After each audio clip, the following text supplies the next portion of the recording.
She had paid for her first-class seat. She had the ticket in her hand. But within minutes of boarding, a crew member leaned down and told her to move, no explanation. Just the kind of tone that made it clear she wasn't welcome. Passengers watched, whispering. Cameras caught it all. What they didn't know was that the young woman in 2A wasn't just any passenger. She was the granddaughter of one of the most powerful black CEOs in the country, and she was about to change the rules of the game in less time than it takes for a plane to taxi. Why was she targeted? How did this flight go from humiliation to one of the boldest takeovers in airline history? Where are you listening from today? Drop it in the comments. And if you believe in stories that expose the truth and celebrate power reclaimed, hit that subscribe button so you don't miss the next one. Now, let me take you back to the moment it all began. The boarding area for Flight 762 buzzed with low conversation and the faint hum of the air conditioning. A late summer storm had delayed several departures, and people clutched paper cups of lukewarm coffee, scrolling their phones to pass the time. At the front of the jet bridge, the first-class cabin was already filling. The aisle smelled faintly of leather and citrus cleaner. That's where Tiana Carter, 24 years old, hair in neat braids, blazer over a soft cream blouse, slid her carry-on into the overhead bin above Seat 2A. She had flown enough to know the rhythm of boarding. Quick, efficient, invisible. Except, this time, she didn't get to be invisible. "Miss, this section is reserved for our first-class passengers," a male flight attendant said sharply from 2 rows away. His name tag read Gregory. He didn't smile. Tiana turned slightly. "Yes, I know." Gregory stepped closer, his polished shoes clicking against the aisle runner. "Then you should already know this isn't your seat." The words were loud enough for half the cabin to hear. She reached into her bag and held out a paper boarding pass. Seat 2A, first class, printed this morning. Gregory glanced at it like it might be fake. "Our system shows you the economy. Please take your assigned seat before we have to delay boarding." A man in 3B older, white, business suit, muttered just loud enough. "Some folks think the rules don't apply to them." A woman in 1C pulled out her phone, screen tilted just so. Recording. Tiana's jaw tightened, but her voice stayed level.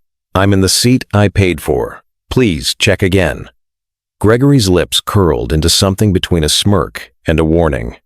"We've had situations before. People printing their own passes. It's not happening again on my flight." She said nothing, just tapped her phone to pull up the airline's app. The digital boarding pass glowed. Seat 2A, first class, paid in full 2 weeks ago. "App data can be altered," Gregory said flatly. "Let's not make a scene." But the scene was already making itself. 2 more passengers had their cameras out. A couple near the bulkhead whispered to each other, glancing from Tiana to Gregory, like watching a tennis match. Her grandmother's voice rang in her memory. "Keep your head high. You don't fight fire with fire. You outlast them." Tiana set her carry-on neatly at her feet. "I'll wait here while you verify with the gate agent." Gregory frowned, then gestured for a colleague to handle it. The colleague, a younger woman with tired eyes, hurried off toward the front. From somewhere behind her, a voice whispered, "She's not moving? Good for her." Another, "Let's see how long that lasts." The moments stretched. Gregory returned, now with the gate agent in tow. The agent's tone was softer, but still carried the authority of finality. "Miss Carter, there appears to be a mistake. We'll need you to move to seat 17C. "That's not a mistake," Tiana replied. "That's a downgrade. And no, I won't move." Her phone buzzed. A name flashed briefly on the screen before she locked it. Evelyn Carter. Private line. She didn't answer. Not yet. The gate agent crossed her arms. "If you don't comply, we'll have to ask you to deplane." The cabin air felt heavier now. Phones were everywhere. Some passengers looked away, embarrassed. Others leaned forward, hungry for whatever would happen next. One man in 2C tilted his head, studying her face. "Wait, are you—" But Gregory cut him off. "Sir, please mind your own business." Tiana exhaled slowly. "You really want to remove me from a seat I purchased? In front of all these witnesses? With every camera here recording?" Gregory's reply was curt. "Ma'am, I want to keep this flight on schedule." Her grandmother's voice echoed again, only this time, in the present, from memory. "Sometimes you don't have to raise your voice. You just have to raise the stakes." Tiana picked up her phone and stepped into the aisle. "Fine," she said. "Let's take this conversation outside. I think the right people should be listening in." The gate agent hesitated. "And who exactly are the right people?" Tiana's answer was simple. "You'll find out in about 15 minutes. And with that, she walked calmly toward the front of the plane, every phone in first class, following her, like a row of unblinking eyes. She stepped off the plane without breaking stride. The jet bridge hummed around her like a quiet engine, metal ribs sighing each time another passenger crossed the threshold. The air felt cooler out here, almost hospital clean, a place where decisions got dressed in policy and called themselves neutral. The gate area widened into view, rows of Navy seats, a window wall streaked with rain, the departure screen pulsing with delays. People had paused mid-sip, mid-scroll, mid-conversation, as if someone had pressed pause on the whole terminal. Tiana didn't raise her voice. She didn't perform outrageously for the crowd. She just stood by the podium where the agent kept a neat row of paper itineraries and placed her boarding pass, the paper one, on the counter. "Let's verify," she said. The gate agent, the same woman from the aisle, hair in a tidy bun, blazer too tight at the shoulders, glanced at the pass, at the screen, back at the pass. She cleared her throat. "I told you, our system shows 17C. Then your system needs an eye exam." A few chuckles, nervous, quick rippled through the nearest seats. A teenage boy angled his phone just so. A couple with matching neck pillows watched like they were in the front row of a play. From the jet bridge, Gregory appeared, arms crossed, expression clipped. "Miss, you're obstructing the boarding process." "You halted the boarding process," she answered, steady as a level line. Near the window sat an older black woman wrapped in a soft blue shawl, gray hair and tight curls. She watched Tiana with a mixture of worry and a particular kind of recognition. The kind you carry in your muscles after a lifetime of being told to move, to wait, to hush. Her hands settled over her purse. She did not look away. The agent tapped her keyboard. The screen's glow softened her features, then hardened them again. Her eyes flicked to the phone cradled by the desk. Something in her changed. "I'll need to call a supervisor," she said. "You do that," Tiana said. "And please record that I requested verification before you threatened removal." A man in a fleece vest spoke up from row 2 of the waiting area. "She's making it worse." The older woman in the blue shawl didn't even turn to him. "She's making it documented," she said. The words were simple, woven from long practice. Tiana's phone buzzed again. Same contact, the private line. She clicked the side button and set it face down on the podium, as if to tell the world that she would not be rushed. Gregory shifted his weight. The fake calm of authority started to crack at the edges. "Security has been called," he said. "Good," Tiana said. "They can witness the verification too." The teenage boy whispered to his friend. "She's not scared. Maybe she doesn't have to be," the friend answered. Across the carpet, a man in a pilot's uniform, no stripes on the sleeve. So not the captain, stopped by the podium and lowered his voice to the agent. "What's the hold?" The agent murmured a summary. He glanced at Tiana once, quickly, like a reflex. Noted the blazer. Note the calm. Note the name on the boarding pass. He straightened. Tried for neutral. "Ma'am, if you'll just step aside, we can sort this out." "I'm already aside," she said. It was true. She had placed herself half a step away from the flow of boarding. She was an obstacle only to those who were determined to pretend she didn't exist. 2 airport officers approached, 1 woman, 1 man. Their posture said, careful, more than forceful. The woman badge clipped to a tidy vest nodded to Tiana. We're here to understand what happened. What happened, Tiana said, still even, is that I was seated in the first-class seat I purchased. I presented my documents. The crew refused to check. Then they removed me. The officer turned to the agent. Did you scan the pass? The agent hesitated. The hesitation did all the talking. Our system reflects. Scan the pass, the officer repeated. The kind of repetition people learn when they're tired of theater. The agent slid the paper across the reader. The machine chirped. The teen with the phone leaned forward, held his breath. The officer watched the screen. The screen flashed a confirmation tone the entire terminal knew by heart. The airline's version of yes. The agent's shoulders tightened as if the sound embarrassed her. First class seat 2A, the officer read out loud. Not triumphant, not soft, just factual. The crowd didn't cheer. They exhaled. Exhale turned murmur. Relief tangled with anger. The older woman in the blue shawl shook her head once. Slow. Gregory's jaw moved like he was chewing a word he couldn't swallow. There must be a duplicate. She printed a duplicate. The officer glanced at him.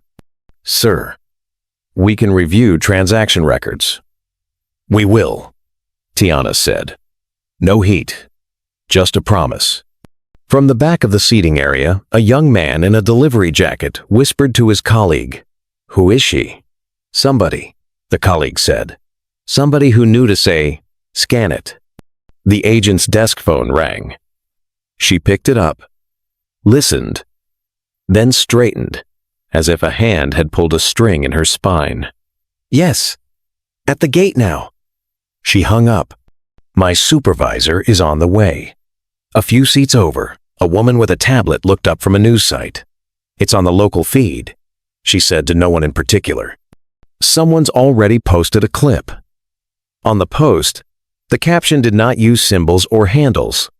It just said, a young black woman got told to move from first class, even though her pass says 2A. Watch what happens. The clip was 30 seconds of Tiana refusing to move, voice calm.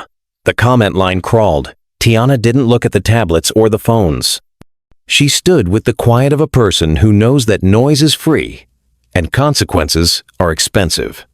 The supervisor arrived, a man with salt and pepper hair, the practiced smile of someone who speaks fluent apology. His name tag read Porter. He took in the scene as if it were a math problem, then turned to Tiana. Miss Carter, I'm very sorry for the confusion. Let's go back on board and we'll settle you into 2A. We're not done, Tiana said. You can seat me, but you will also record what happened. Names, times, actions, and the reason given for removal. Porter's smile thinned. Of course. The older woman folded her arms and watched Porter the way a grandmother watches a boy who swears he didn't take the cookie and has crumbs on his shirt. Porter gestured toward the jet bridge. Please. Tiana didn't move. She looked at Gregory. You told me app data can be altered. You told me people print their own passes. You told me you won't have it happen on your flight. She let the words hang there, the way you hang a photograph at eye level so no one can pretend they didn't see it. You will add those statements to the record. Porter's smile vanished. Gregory, step aside. The officer scribbled on a notepad, not rushed. The scribble had weight. From the seating area, a man in a college sweatshirt leaned toward his partner. I think I've seen her before. Remember that business show last month? The feature on the Carter family? His partner frowned. Evelyn Carter? The energy company? No. The foundation. The one with the program for girls who code. The granddaughter was in the article. Braids, dimples, that exact last name. Coincidence, the partner said, but his voice didn't believe itself. Tiana's phone buzzed on the counter as if it had opinions. She turned it over, unlocked it, and opened a message thread. The older woman watched her with curiosity, unblended by nosiness. She could see nothing on the screen from that angle, only the way Tiana's face didn't change. Tiana typed, "Not hurried. I need eyes on gate 31. 10-minute window. Confirm." She put the phone down again. To the officer, she said, "Can I have the incident number for this report? We can generate it after we complete the statement." The officer answered, "It will be available at the customer desk." "Then let's complete it." Porter shifted into logistics. "Miss Carter, if you come to the side desk, we can finish this and still get you on before the door closes." A boy at the window pressed his fingers to the glass and made 2 foggy circles. Rain streamed like clear beads on a string, rhythmic, steady. The storm had slowed the airport to a human pace. You could see the gears turning. Tiana walked with the officer to the side desk. The older woman rose from her seat and moved a row closer, not to intrude, but to witness. She had the posture of someone who had watched things go sideways far too many times. Porter trailed in, pretending to be Air. "What's your name?" the older woman asked gently when Tiana paused. "Tiana." The woman nodded like she already knew, like the name confirmed a suspicion she had been carrying since the first raised voice. "I'm Dora." "Miss Dora." Tiana's tone slid into a softer register. Respect layered with gratitude for the simple fellowship of being called by your name. "You want water, baby?" Miss Dora asked. "I'm fine," Tiana said. "You're firm," Miss Dora corrected, and smiled once, brief as sunlight through clouds. At the desk, the officer asked the basic questions: time, flight number, names of staff involved. Tiana recited each one as if she were laying stones in a path you could follow in the dark. Gregory's eyes flicked to the security camera dome in the ceiling, then away. Porter checked his watch as if time itself might reschedule to please him. Halfway through the report, a young employee in a red vest rushed up, breath caught short. He whispered to Porter and slid a paper across the desk. Porter skimmed, blinked, and adjusted his stance the way people do when the ground moves under them. He looked at Tiana, then at the paper, then back. His voice tried to keep its temperature steady. "Miss Carter, I've been informed that our executive office will be calling this gate immediately." "Then keep the line open," Tiana said. Porter swallowed. "Yes." Behind them, another murmur rippled. The couple with the neck pillows whispered, then stopped whispering, and just watched. The teenage boy lowered his phone and whispered to himself. She knew. It sounded like relief and awe and a little fear, the cocktail Americans drink when regular people act like they have power. Tiana tapped her phone. Once. Her thumb lingered over a name in her contacts long enough to be noticed by anyone looking closely. Not long enough to be sure. The initials were simple. E.C. The kind of initials that could belong to anyone, or to the woman whose name sits like a lighthouse in certain circles. Gregory's voice arrived thin and hopeful. "Miss Carter, if you'll take your seat, we can put this behind us." Tiana turned and looked at him, not unkindly. Behind who exactly? He didn't have an answer. He had a uniform. He had policies. But answers require a different kind of training. The gate phone rang. A pure office ring. Crisp, insistent. Porter snatched it up, listened, and then, in a tone strangers reserve for people they suddenly realize can change the weather, said, "Yes, yes ma'am, he's here. Everyone is here." He glanced at Tiana, no longer smiling, no longer inflating himself with borrowed authority. "Miss Carter, the executive office requests to speak with you." On speaker. A fresh hush fell over the gate area. The hush before the baton drops and the orchestra risks its first note. Tiana raised an eyebrow. "On speaker," she repeated, as if she were the one offering the courtesy. Porter pressed a button. The line lifted into the air like a thread stretched tight across a room. Miss Carter, a voice said. Calm, precise, measured. The kind of voice that signs checks and gives orders you do not refuse. Tiana didn't flinch. She didn't bow. She simply answered, careful and plain, the way her grandmother had taught. I'm here. Porter's eyes grew round. Gregory swallowed. The teenage boy lifted his phone again, trembling back in his fingers. Miss Dora settled into her chair, hands folded, as if she had waited years to see a moment just like this. The voice on the line continued, We are reviewing what occurred at Gate 31. Please remain where you are. Tiana's gaze moved calmly across the faces, looking at her, then back to the phone. I'll remain, she said, and you'll listen.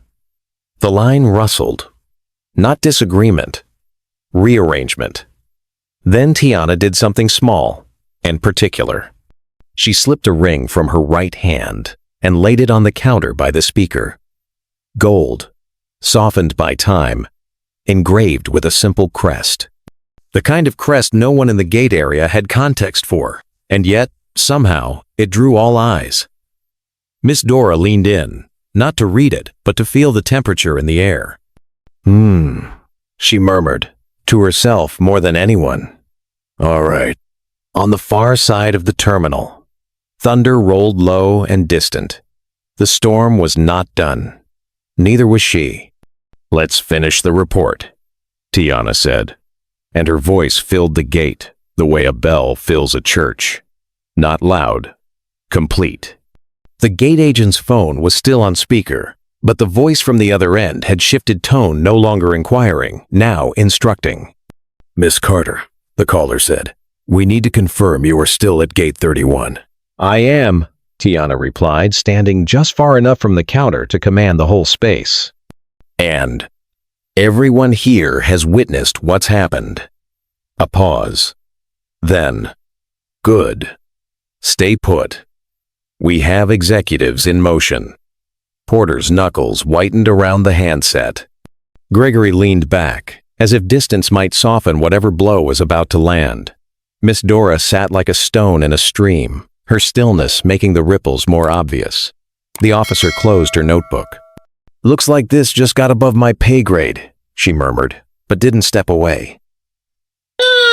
The voice continued, still on speaker. Miss Carter, would you prefer to take this privately? No, Tiana said. We started in public. We'll finish in public. A hum of agreement from the seats, low, uncoordinated, but unmistakable.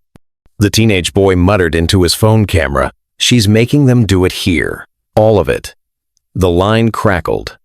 Another voice joined in, older, deeper, carrying the weight of someone who doesn't introduce themselves because they've never had to. Miss Carter, the second voice said. This is Evelyn. The air shifted. The pilot without stripes stiffened. Porter blinked twice and tried not to look at Tiana's ring. Gregory stared at the floor. Grandma, Tiana said evenly, as if she were greeting her at a Sunday dinner. You're on speaker. The crowd didn't gasp, not in the big cinematic way, but heads tilted, glances traded. Pieces clicked together in silent math. Carter, Evelyn, the energy empire, the foundation. The woman who, 5 years ago, bought a controlling share of an airline just to keep its headquarters from leaving a black majority city. I understand you've been removed from your seat, Evelyn said. Is that correct? Yes. And you were in the seat you purchased? Yes. Porter coughed, the sound of a man watching his career evaporate in real time. Stay where you are, Evelyn said. The board is assembling now. The teenage boy mouthed the word board to his friend, who mouthed back, no way. Understood, Tiana said. Evelyn's tone softened just enough to slip past the edge of business. I'll call you back in 5 minutes. The line went dead. No one spoke at first. Then the man in the college sweatshirt whispered, Her grandma's Evelyn Carter. His partner shook his head slowly. She's not just a passenger. She's family. Miss Dora didn't whisper. Baby girl, she said to no one in particular. Been carrying her own weight, and her grandma's too. Porter's radio chirped 3 short beeps. The code for an executive override. He turned away, murmured something, nodded, turned back with a face that tried for neutral but landed somewhere between awe and dread. Gregory attempted one last push. Look, regardless of who she is, we have procedures. Procedures? Tiana interrupted, calm as a paper cut. Your procedure just triggered a corporate emergency. The officer hid a smile behind her notepad. She's not wrong. From somewhere down the concourse, a woman in a tailored navy suit strode toward the gate, flanked by 2 assistants juggling tablets. Her pace was too fast for comfort, too precise for panic. The gold badge on her lapel read Regional Director. Porter straightened like a soldier. Gregory's face lost its remaining color. The director stopped in front of Tiana. Miss Carter, I'm here on behalf of the executive office. May we speak? We're speaking now, Tiana said. The director's eyes flicked to the crowd, the cameras, the quiet witness of Miss Dora's gaze. Very well. You'll be returning to your seat immediately, and we'll address the matter. We will, Tiana said, but we'll also document it fully. And I expect the board to have my statement before they adjourn. The director hesitated, then inclined her head. Understood. As Tiana stepped toward the jet bridge, the teenage boy whispered into his phone. 15 minutes ago, they were ready to throw her out. Now she's walking back like she owns the place. Miss Dora, watching her go, said softly, Give it another 15, baby. You might not be wrong. And with that, Tiana disappeared into the jet bridge, the storm behind her still muttering against the glass, the storm ahead of her just getting started. The first-class cabin had gone silent, the kind of silence that stretches tight because no one knows which way the next moment will snap. Tiana stepped back into two-way as if nothing had happened, blazer still neat, carry-on still perfectly squared in the bin, but something had shifted. Gregory was gone. The younger flight attendant was now moving briskly down the aisle, offering drinks with a voice too bright to be natural. Passengers adjusted their postures, either averting their eyes or holding them a beat too long. Tiana didn't look at anyone in particular. She placed her phone on the armrest, screen down, and buckled her seatbelt with a deliberate click. From the galley, the captain emerged late 50s, square shoulders, a face made for official portraits. Miss Carter, I'm Captain Hughes. I'd like to apologize for... You'll want to hold that apology, Tiana said, her tone mild.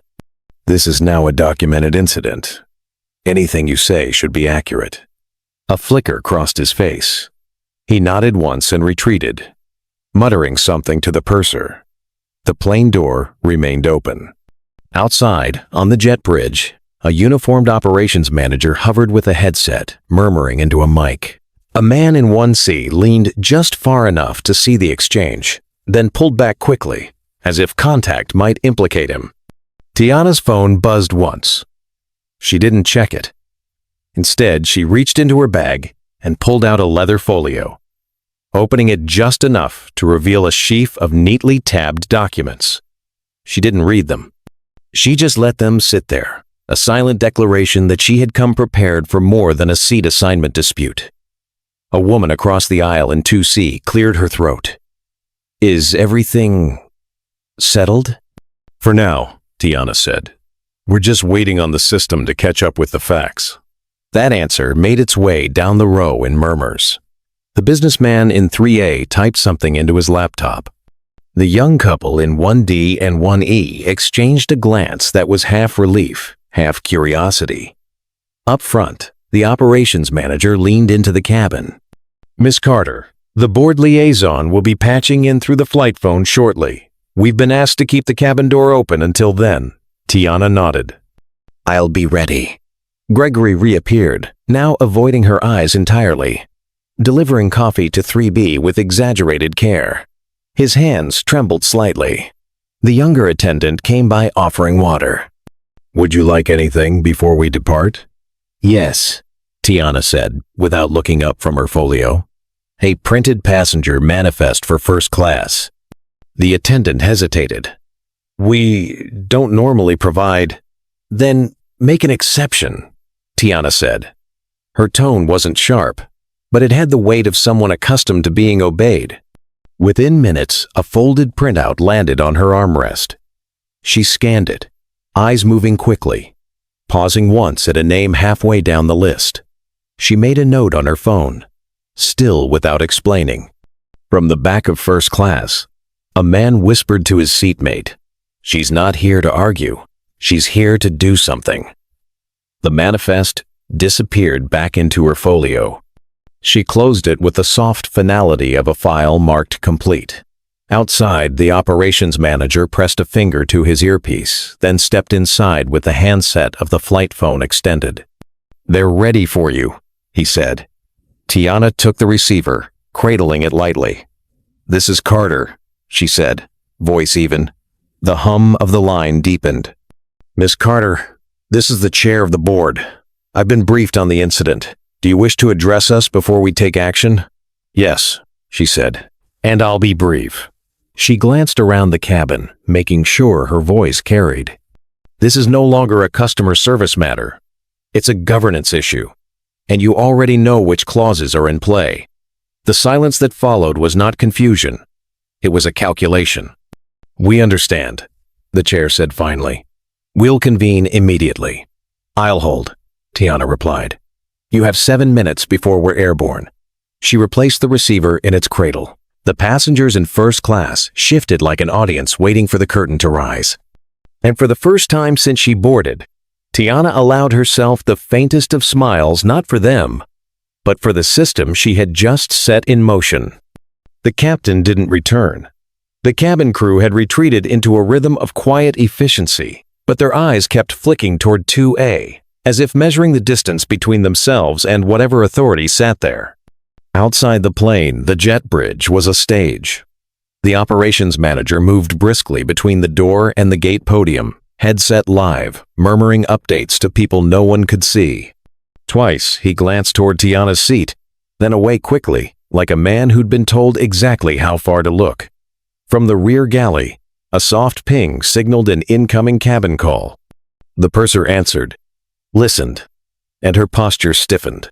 Without speaking, she crossed to the captain's jump seat, bent low, and relayed something in his ear.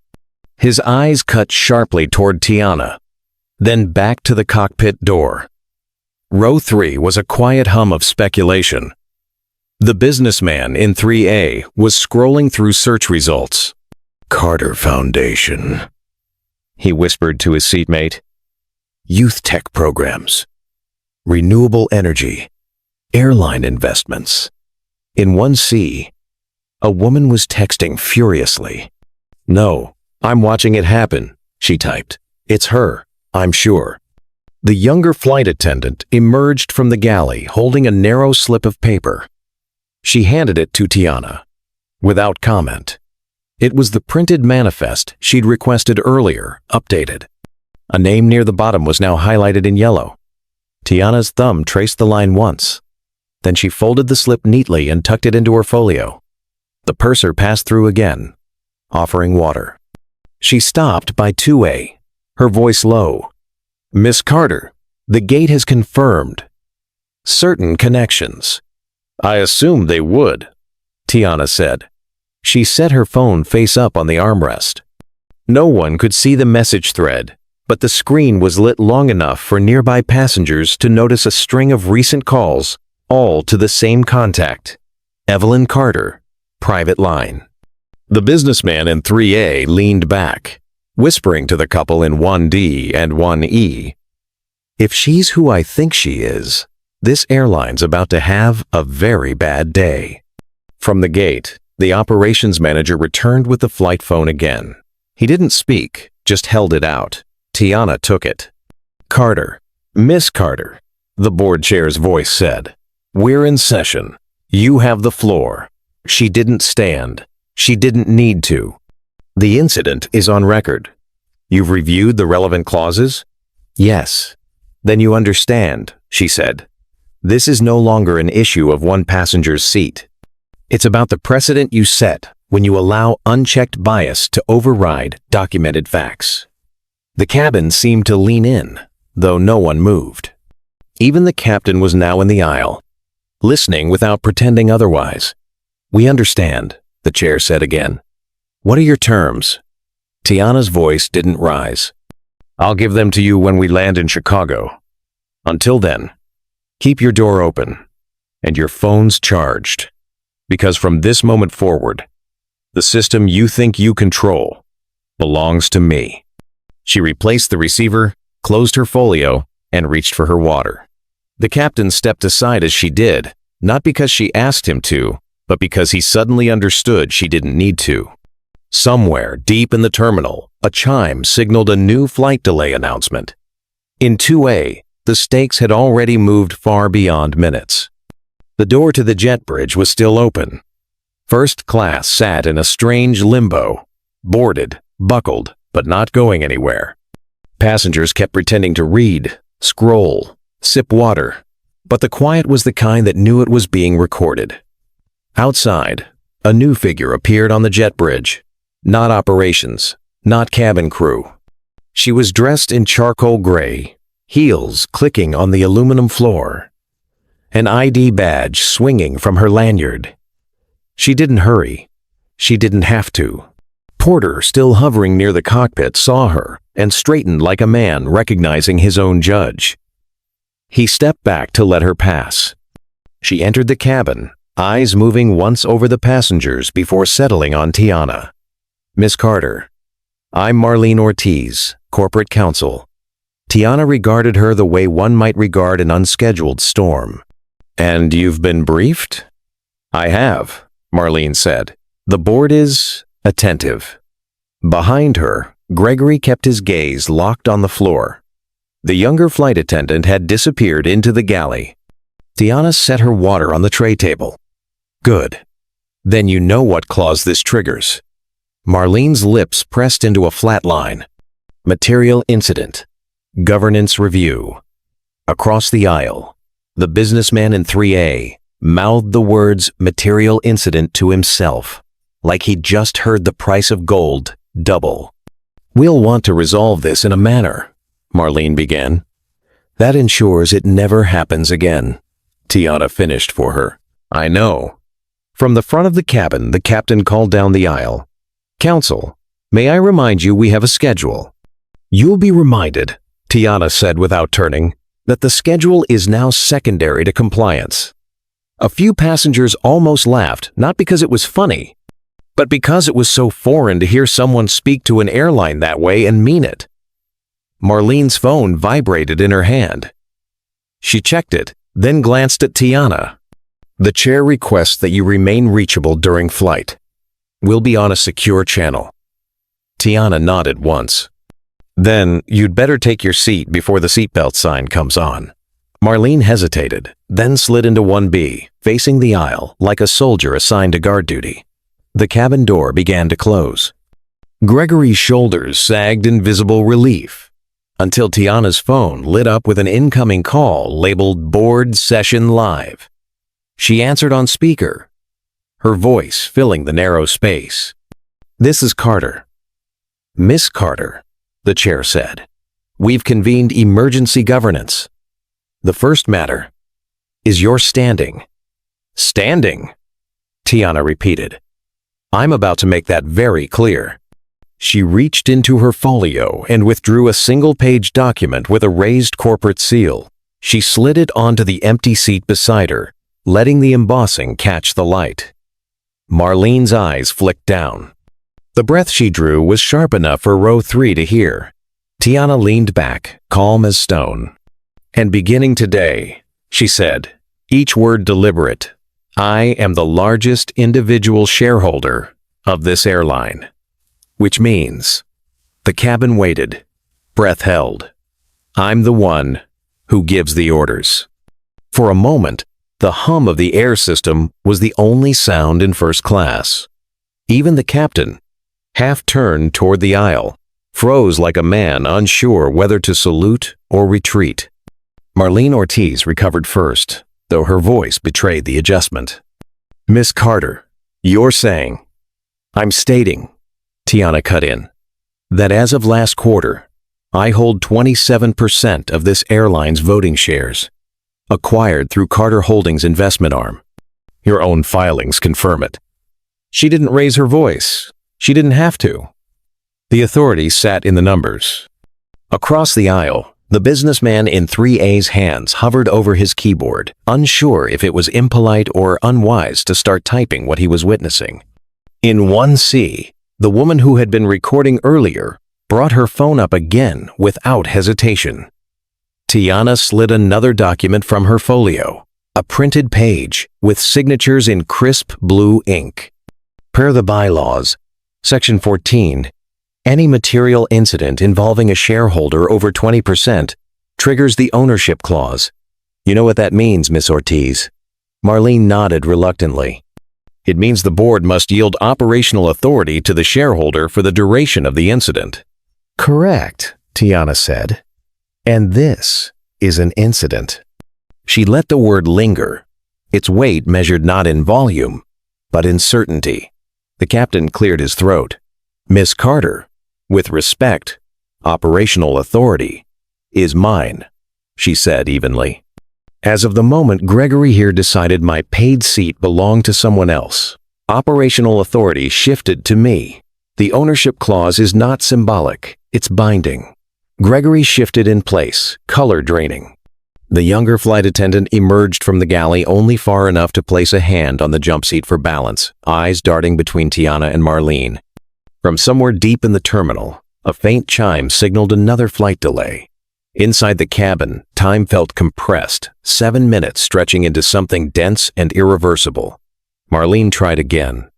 Miss Carter, the board will want to discuss. They can discuss after the first orders are issued, Tiana replied. Until then, they can listen. She placed the documents on the tray table, aligning them with deliberate precision. Order 1. An internal suspension of all crew involved, effective immediately, pending review. Order 2. Public acknowledgement from corporate within 2 hours. Not vague, specific. My name, my seat, and the fact that your crew was wrong. Marlene scribbled, though her gaze kept lifting to meet Tiana's. Understood. And Order 3, Tiana said, leaning back. Passengers will not be delayed further for my sake. We depart within 15 minutes. This isn't about holding a plane hostage. It's about holding a system accountable. The businessman in 3A murmured, She's running the airline from her seat. No, Miss Dora corrected softly from behind him. She's fixing it. Marlene's phone buzzed. She read the screen, exhaled through her nose, and looked at Tiana. The board chair says, proceed as directed. Tiana nodded once, closing her folio. Then, let's fly. And with that, the balance in the cabin shifted. Not in a cheer, not in applause, but in the quiet acknowledgement that the person in 2A was no longer just a passenger. She was the one in command. The plane's door sealed with a hydraulic hiss. The captain's voice came over the intercom, steady, but stripped of its earlier authority. Ladies and gentlemen, we'll be departing shortly. Thank you for your patience. Tiana didn't touch the seatbelt buckle. She was already secure, not just in the seat, but in the position she now occupied. Marlene Ortiz sat angled toward her, legal pad open, pen ready. The air felt sharper, as if the ventilation carried something more electric than oxygen. Miss Carter, Marlene said quietly, before we lose signal, the board requests your first operational directives. Tiana's gaze was fixed on the aisle, where Gregory moved stiffly toward the galley. Directive 1. Suspend Gregory Miller from all customer-facing duties, effective immediately. Relieve him of service for this flight and place him on administrative review. Marlene's pen scratched the page. Done. The purser too, Tiana added. Her failure was in action and in silence. Temporary suspension pending bias training. From the rear, a faint clatter signaled that Gregory had set something down harder than necessary. The businessman in 3A typed furiously. Tiana continued, voice low but crisp. Directive 2. a push notification to every passenger on this flight before landing. It will read, "We acknowledge and apologize for the improper removal of Miss Tiana Carter from her assigned seat. Atlantic Skies Airlines does not tolerate discrimination. Corrective actions are underway." Marlene hesitated. "That level of specificity is the only level that matters," Tiana said. In 1C, the woman recording kept her phone angled just right, catching the exact moment Marlene nodded. "Directive 3, Tiana said. Activate the immediate review of all recorded customer complaints in the last 12 months that mention seat downgrades or reassignment. I want a preliminary bias pattern analysis within 72 hours. Third-party review, not internal." "That will be costly," Marlene murmured. "Costly or not to," Tiana replied. The captain reappeared briefly, leaning in toward Marlene. "We've been cleared for taxi. Proceed," Tiana said without looking at him. The engines rumbled to life, but the focus in first class was still on the quiet exchange in 2A. The young couple in 1D and 1E glanced at each other, the kind of glance people share when they realize they'll be telling this story for years. Marlene's phone buzzed again. She read the message, then smiled without warmth. "Corporate has sent word. The directives are in effect. Public Relations is drafting the apology now. The suspensions are logged." "Good," Tiana said, folding her hands. "Then the reset has begun." As the plane rolled toward the runway, the purser's voice cracked slightly over the intercom while announcing the safety demonstration. Gregory was nowhere to be seen. And seated in 2A, Tiana Carter stared straight ahead, not at the aisle or the cabin crew, but at a point far beyond the nose of the plane, the shape of a system she intended to rebuild in her own image. By the time the wheels touched the runway in Chicago, the reset was no longer an idea. It was already in motion. Tiana's phone, still in airplane mode, pulsed with queued messages. The moment the chime signaled reconnection, they poured in texts, emails, calendar alerts, all carrying the same urgency. Boardroom. Now. She walked off the jet bridge, flanked by 2 members of airport operations, not as an escorted passenger, but as the one people made space for. Cameras followed her through the terminal, flashes bouncing off the glass walls. Outside a conference suite marked Executive Access Only, Marlene Ortiz waited with a tablet. "They're assembled," Marlene said. Inside, the long table was already ringed with senior leadership, the CEO, the COO, heads of legal, PR, and HR. A wall-sized screen displayed the company's stock ticker, the chart dipping, then twitching upward in cautious recovery. The CEO, a man with the kind of polish that usually made him unflappable, rose halfway. "Miss Carter, thank you for joining on such short notice." "This wasn't short notice," Tiana said. "It was predictable. That's the real problem." She took the head of the table without waiting for an invitation. "First order of business. We will treat this as an emergency reform session. All decisions reached here are to be enacted within 72 hours. If anyone believes they can't meet that timeline, speak now." No one spoke. "Good," she said, opening her folio.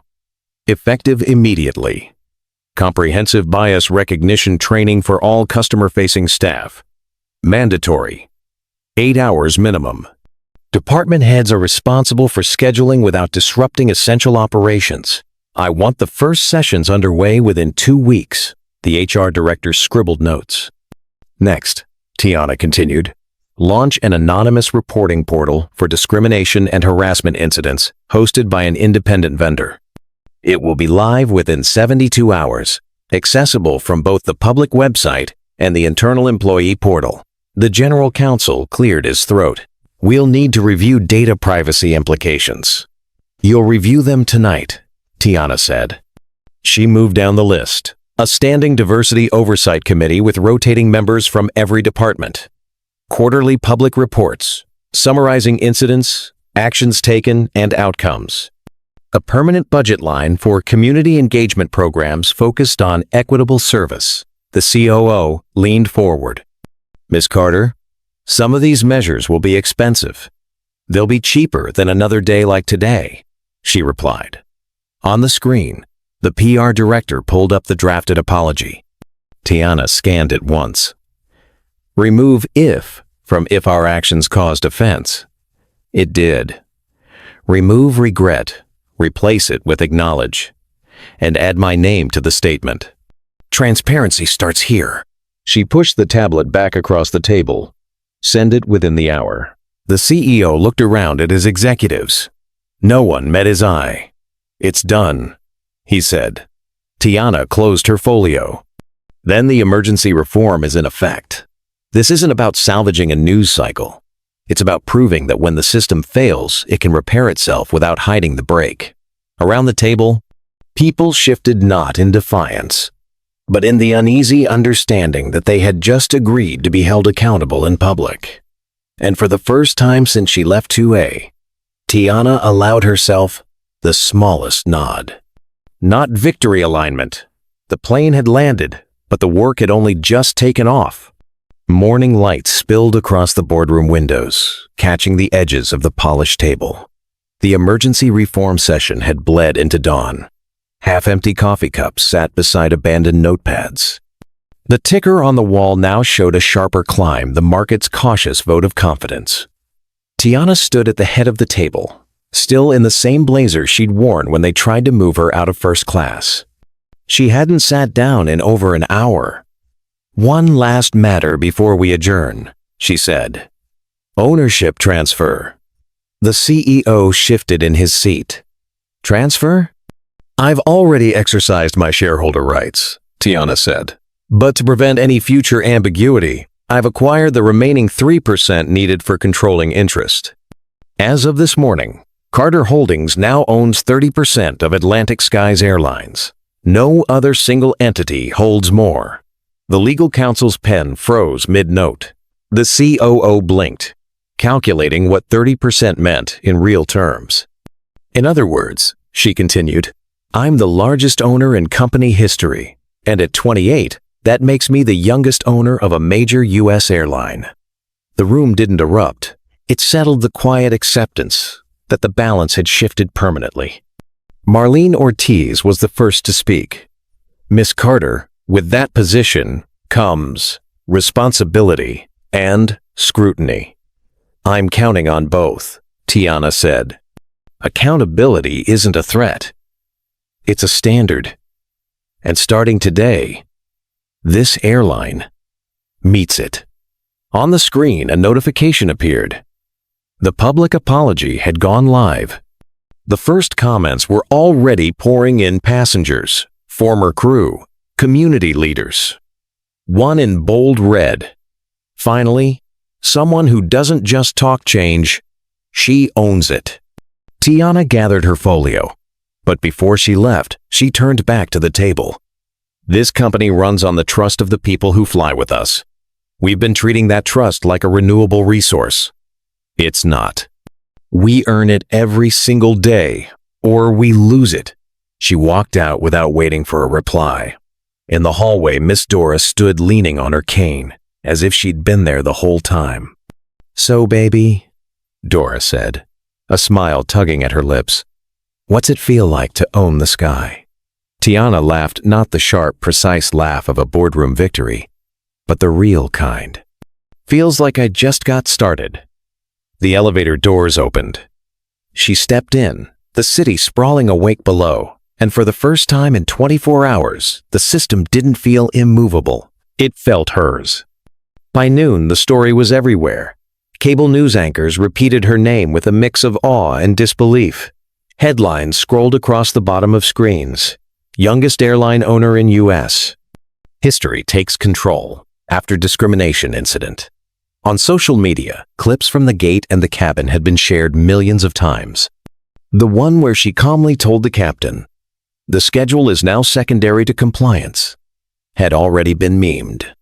Tiana sat in a quiet lounge at O'Hare, her phone buzzing endlessly on the table beside her. Every network wanted an interview. Investment blogs wanted quotes. Civil rights groups wanted partnerships. And tucked between them all, a message from Evelyn Carter. Proud of you. Come home when you can. Marlene appeared in the doorway, tablet in hand. The markets closed up 6 points. Investors are calling this a governance milestone. And your directives are trending under reform in real time. Tiana leaned back in the armchair, the weight of the last 24 hours catching up to her. Let it trend, but make sure the work matches the headline. Miss Dora shuffled in behind Marlene, holding 2 paper cups of coffee. She handed one to Tiana. I told you, baby girl, 15 minutes and you'd own the place. Turns out, I was being generous. They sat for a moment, the noise of the airport, a muted hum beyond the glass. On the tarmac, planes moved like chess pieces, and for the first time, Tiana felt the scale of what she now commanded. The PR director's voice came through Marlene's tablet on speaker. Miss Carter, the media's asking how you want to frame your role. Do we call you CEO? Or, Tiana cut in gently, owner. And make sure they understand this isn't about one seat or one flight. This is about rewriting the rules so no one else has to fight for what they already paid for. Marlene gave a small nod. We'll hold that line. Her phone buzzed again, this time with a different kind of notification, a request from the FAA to join a policy roundtable on passenger rights. The kind of invitation that came once in a generation. She sipped her coffee, watching another jet lift into the cold Chicago sky. Book it, she said. If we're going to own the skies, we'd better know how to change the air. Miss Dora chuckled low. And here I thought you were done for the day. Tiana smiled, the kind that didn't fade. Dora, I'm just taxiing to the runway. And somewhere above them, a flight banked into the sun, carrying the weight of a system that for the first time in its history was learning how to answer to someone like her. I want to take a moment to thank you for staying with me all the way to the end of this story. What happened to Tiana wasn't just about a seat on a plane. It was about dignity, power, and the choice to turn injustice into change. Too often people like her are told to stay quiet, to take the smaller seat, to move aside. But when you know your worth, you don't just take your place, you hold it, protect it, and make room for others. If this story moved you, inspired you, or even made you think about how we treat one another, I'd love to hear from you. Leave a comment sharing your thoughts, your own experiences, or the changes you want to see in the world. And if you believe in stories that challenge, uplift, and spark conversation, please like this video, share it with someone who needs to hear it, and subscribe to our channel. Your support helps us keep telling the stories that matter.